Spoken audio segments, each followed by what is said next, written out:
What's up, everybody? Anthony here. Kind of making a random video here. I'm going to be winging it.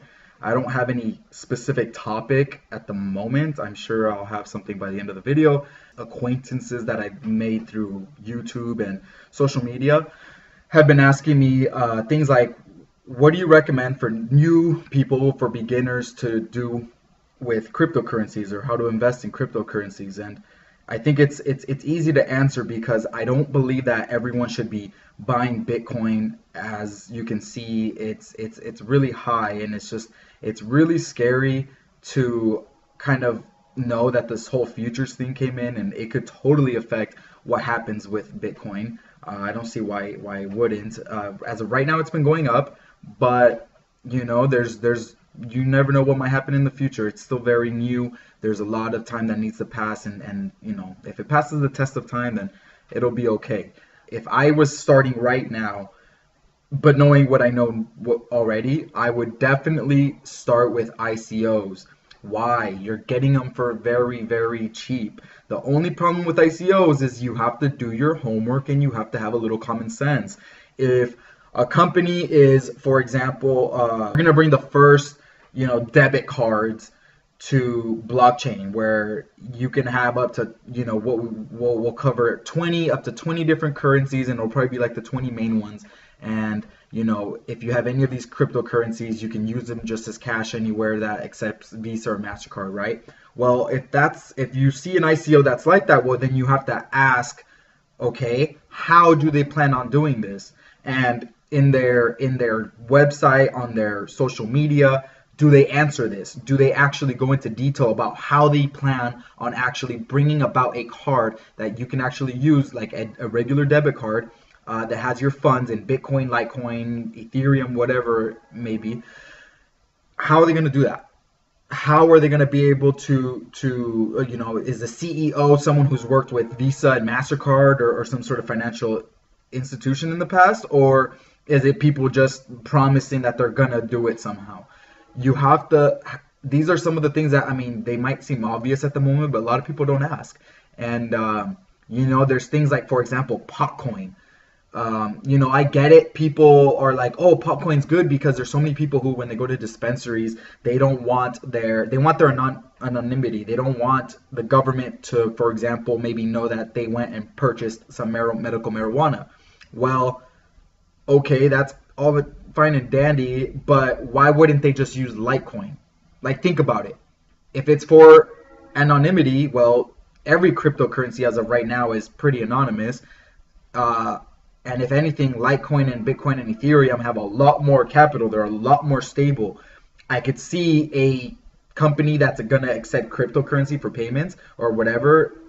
I could see them accepting probably Bitcoin or Ethereum or Litecoin. I don't see them going for Potcoin just because it has the name pot and it's made for pot. Like, no.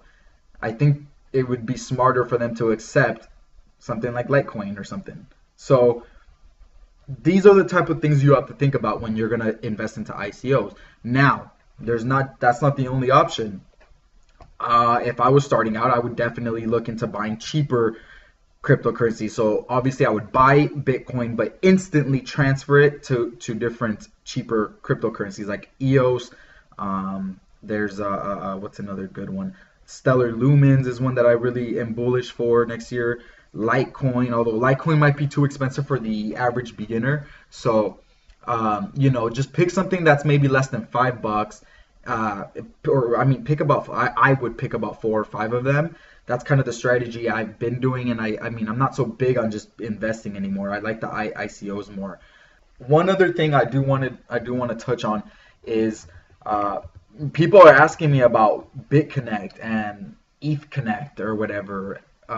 That's not something I would take serious. The only reason BitConnect has been able to sustain itself up until now, and the reason it could even sustain itself for potentially another year or two, is because the people who invested their Bitcoin into it and locked it up for however long their contract is, Bitcoin has gone up so much that, you know, the hundreds of thousands, if not millions of dollars that has been put into BitConnect has turned into billions. I'm pretty sure BitConnect's market cap is in the billions, because it's, let's see, BitConnect, it's 1.8 billion. Yeah, 1.8 billion. 1.8 billion dollars has been put into BitConnect. So you have to realize there hasn't been $1.8 billion in payout, not even 1 billion. If they paid out maybe 400 million, that's a lot. That's a lot. 400 million. And so think about it. They have 1.8 billion, and as days go by, more and more people are injecting their money into BitConnect. Of course, it's going to keep lasting for the short term. But people need to be smart, and they need to realize, yes, if you're early into these HYPs, there's a good chance, there's not a good chance, there's a chance you'll make money, okay, if you're early. But even at that, why risk it? Why risk it knowing that there's much better opportunities? Why risk it with purchasing these things? It's just not worth it. It's not worth locking up your Bitcoin into something that is eventually going to go down. I don't care what anyone says. These people like Trayvon James and Craig Grant, you know, you can kind of tell just by looking at them that they're not necessarily, they take financial advice from someone like that. Yet people are going crazy over this. These people, Craig Grant has been running ads like crazy. Hey, whatever, he's making money. Good for him. You know, that's his ultimate goal. That's a lot of our ultimate goals, but I prefer to kind of do it in such a way where I'm actually proud of what I do, and I eventually don't have to run and hide or make up some story about my Bitcoin getting hijacked. So whatever, you know, like I said, to each their own. Okay, so for the people who've been asking me how to kind of get started in ICOs, there is a website called tokenmarket.net, and they have an ICO calendar. This calendar shows you current, like, ongoing ICOs. They have upcoming ICOs that haven't started yet, and then they have past ICOs that have already passed. And the ICO game is insane. Like, there's ICOs that since their beginning, they have gone up like a million %.